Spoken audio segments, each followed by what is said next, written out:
естіп көріп отырғандар міндетті түрде лайк басып, комментарий жазып, WhatsApp, Facebook, Instagram, Telegramға бөлісіп, 60 апа 70 жезделеріңізге жеткізіңіздер. Путин мен Тоқаев телефонда сөйлесті деп жариялаған күннің ертесі, мынау Тоқаев деген топас сұмырай және оның айналасындағы тобыр топалаңдар енді аяқ астынан бір өзі келлер, өзі снайпер, өзі блогер, өзі русофобияға жаңағы үгіттегіш, жаңағы орысқа қарсы, былайша айтқанда орысқа қарсылықты үгіттегіш, өзі жаңағы наркобарон, жаңағы есірткі сататын, өзі тағы сондай ақшасы бар, өзі шетелдің агенті, аяқ астынан мына Тоқаевты атқалы келіп, оны біздің мына 20 мың террористің 20-сында ұстап көрмеген ұлттық қауіпсіздік әгіні бас салып ұстап апты, атқалы жатқан жерінен оның көрген түсін тауып қойған ба, жоқ біздің мына сұмырай сатанистер түс көріп, шайтандар анау бәленше сені атпақшы деп Тоқаевқа сыбырлады ма, сөйтіп ұстап апты. Ей, террорист ұстағыш екесіңдер. Ол өзі әрі блогер екен. Ол наркоманмен айналысады екен. Қалтасынан шетелдің ақшасы да шығады екен. Ол және сондай сұмырай екен. Ол орысқа қарсы екен. Сонда бұл кеше Путиннің идеясы ма? Жоқ, Тоқаев сөйтіп, аяқ астынан сөйтіп Путинге жағатсығысы келді ма? Тоқаев дегенді майға орап, май жағып тастасаң ит искемейтін адам ғой Тоқаев дегенді. Мысалы, сенбесеңдер Тоқаевты жағып, сармайға шылап, лақтырыңдаршы, ит искейме екен. Жоқ. Ол Тоқаевке кім қастық жасайтындай? Ол, мысалы, шетелдің агенті дейді. Шетел Тоқаевты не істейді? Не істейді Тоқаевты шетел? Тоқаевқа шетел ол бір Путиннің қуыршағы, өзінің халқына өзі оқ атқан бір есекбас қаншер. Ол шетел Тоқаевты өлтіремін десе, ана алпауыт Иранның генералын кезінде, Трамптың кезінде тарс еткізді де атып өлтірді ғой. Ал Тоқаевты өлтіремін десе қолында тұр. Бар болғаны оны шетел қаттырақ айтайын десе барады да Путинге барып еңіреп, аны ойбай, Америка маған қарсы көзін алайтып қойды деп, онсыз да ол әзір формалды тәуелсіздікті сақтап тұрған Тоқаев Ресейдің тап-таза боданды болып кіре салады, оданша алдымен Путинді жайғайық, сосын көрерміз деп Тоқаевқа уақытша тиіспей отыр. Болмаса Тоқаевыңды сол баяғыда Гаага сотында тарс еткізеді. Енді сол Тоқаевтың құдайы, Тоқаевтың кришасы, Тоқаевтың тірегіші болып тұрған сол Путин әлемдік адамзаттық қауымның үлкен қаупі болып отыр. Енді мынау дүние алай-дүлей болғалы тұр. Қалың елім, қазағым, дәл осы сәтте сенің тағдырың не болмақшы?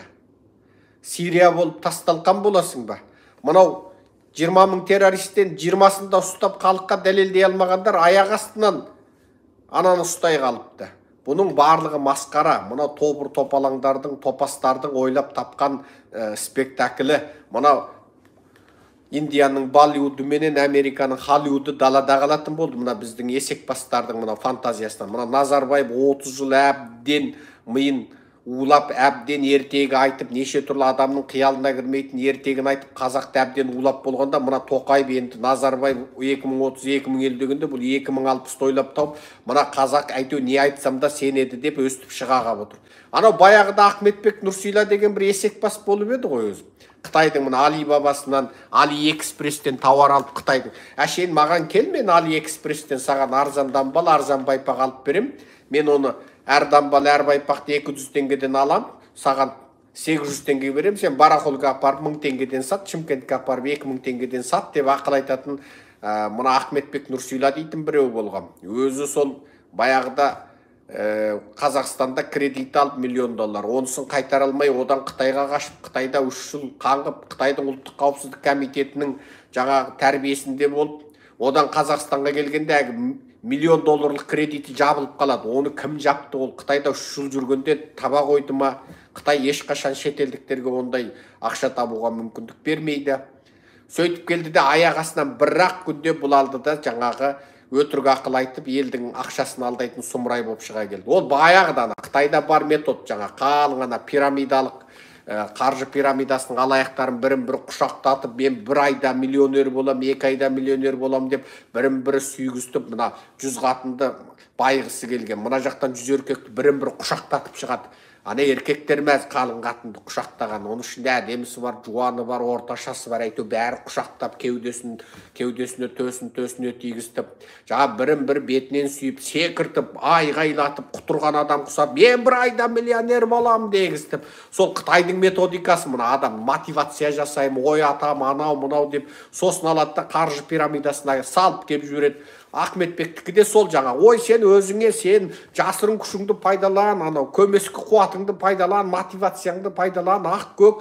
Ең соңында Қытайдың ана Алибаба, Алиэкспрессінен Қытайдың арзан-құрзан тауарын алып, соны сат өстіп, бай, міне мынау деген нарықта 5000 теңге тұрады, мен саған 1000 теңгеден берем деп, соған үйретіп шыға келеді сол. Соған қайдағы бір дәрі-мәрі, ана өтірік, менің ана робот компаниям бар, мына компаниям бар, бір тауар, бір өндірісі, бір тапсырған салығын дәлелдей алмайды. Сол Қытайдың жаңағы жұмсақ күші, Қытайдың Қазақстанға жаңағы кәдімгі тәрбиелеп қоя берген бопсаланған сол Қазақстанның өзінде де сол $1 миллион алып, оның өзінде де сол Әлиевтің ба, Рақат Әлиевтің ба жақтасы болған сұмырай сол өткенде аяқ астынан бір-ақ күнде өзім бір амон ба біреу ұстады деп, ойбай, мынандай болды, ұстады, тұтқындады, Нұрсиланы ұстады деп еді, жоқ болып кетті. Бір-ақ күнде жоқ болып кетті. Артынан барып ойлады ол, елдің бәрі. Ойбай, Нұрсиладан Нұрсила қайда кеткен деп 10 000 қазақ көшеге шығады екен десе, 10 қазақта шыққан жоқ. Сонымен айтаны халықтың райын байқайын деп едім деп оттап шыға келді. Тура сол Нұрсиланың спектаклін Тоқаев қайталады. Құдай-ау, Тоқаев-ау, бір үйренсең де, біреудің фантазиясын көшірсең де бір есі дұрыс, жаңағы бір жаңа тың фантазиямен мына Назарбаев құсап алдасаңшы, Назарбаев 30 жыл мына қазақты әшейін әлдилеп, әшейін бір ысқырып, өргістіп, бір ысқырып, жусатып отырды ғой.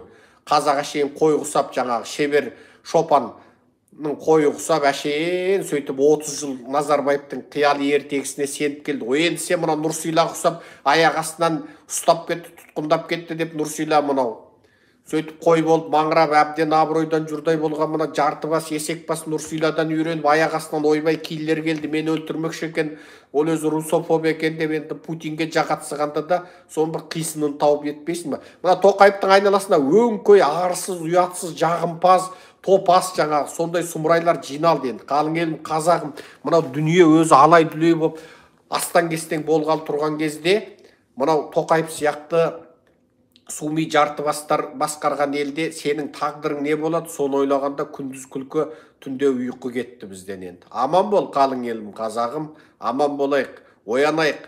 Мынау қасиетті Рамазан айында ұстаған оразадарыңыз қабыл болсын, жасаған дұға тілектеріңіз қабыл болсын. Бірақ естеріңізге тағы қайталап салам, құлшылықтың ең үлкені қарекет, қарекетпен жасаған құлшылық. Ал бір Құдайға жалбарынып, күні түні Құдайға жаңағы мадақ айтып, сөйтіп Құдайға жағам демеңіз. Егер сіз Құдайдың бірлігіне, барлығына, пәктігіне, хақтығына, ежелден бар мәңгілік екеніне иман келтіре отырып, ұста деген оразасын ұстап, оқы деген намазын оқып отырып, бірақ қасыңызда зұлымдық ұшыраған қазаққа көмектеспесеңіз, немесе ол зұлымдық ұшырағанда оны құтқаруға қатыспасаңыз, бүкіл құлшылығыңыз күйіп кетеді. Есіңізде осыны сақтаңыз. Жақсы, аман болайық, қалың елім, қазағым. Құрметпен, Серікжан Біләшұлы.